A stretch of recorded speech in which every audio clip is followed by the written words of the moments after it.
like staring at the charts though? I think. Yeah, it's fun. I stare at it. I can't. I'm not even getting like my regular work done because I like look at this all day. Yeah. But I do. I enjoy it. I think it's cool. Um, and I love the idea of making money at it. And like when you say in the chat, like you're calling people out for like, hey, don't, if you want to make money at this, you got to put your money where your mouth is. Mhm. So I kind of think like that's what I got to do. I got to get better at it. I got to keep at it.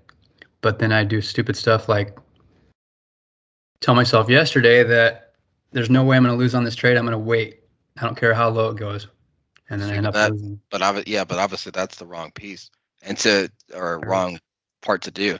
But to go further than that, by the way, because you mentioned calling people out. So if you like staring at the charts, that's great. That's amazing because that helps you out a lot, to be honest with you. But you have to go at it from a different angle. So like a lot of the students that I have that love staring at the charts fall asleep at 3 a.m. Just playing around with charts, just trying to learn different stuff. It works if you do that in practice mode and on demand, right?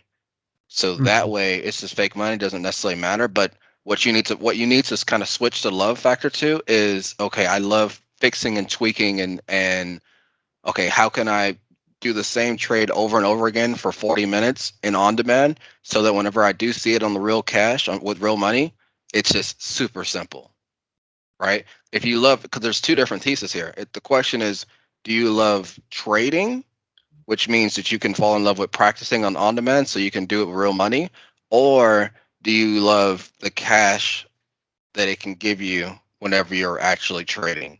Because those are two different things. If you Yeah. only love the second one, then you don't necessarily love trading. You just want the reward. And if you only want the reward, you don't have maybe this, let's say, the effort putting in enough so you can get it.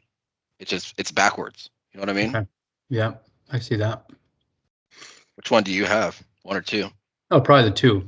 You know, Mm, I love trading, but I want to make money. mhm. And I like don't have a lot of patience for the on demand, but I should do it more. Yeah, you need the patience with on demand for sure. That's the game changer, honestly.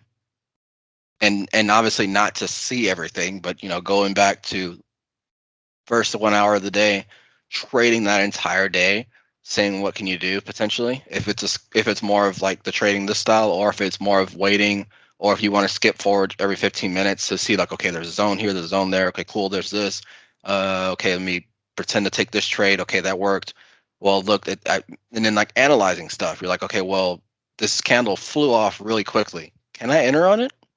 How bad would my entry be? Okay, I got it in at 60 cents. Okay, what if I try it again? Okay, I got it at 65. What's different?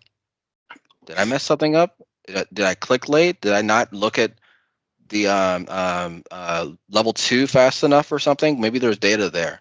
Let me do it again. Let me do it again. Let me do it again. Let me do it again. Cool, I got it at 58. That's the best entry. Cool. How can I perfect my exits? You know, just those are the questions you need to be asking yourself in on demand. Because if you really like number two, which is making money, then you do more of the number one, Yeah. which is practice.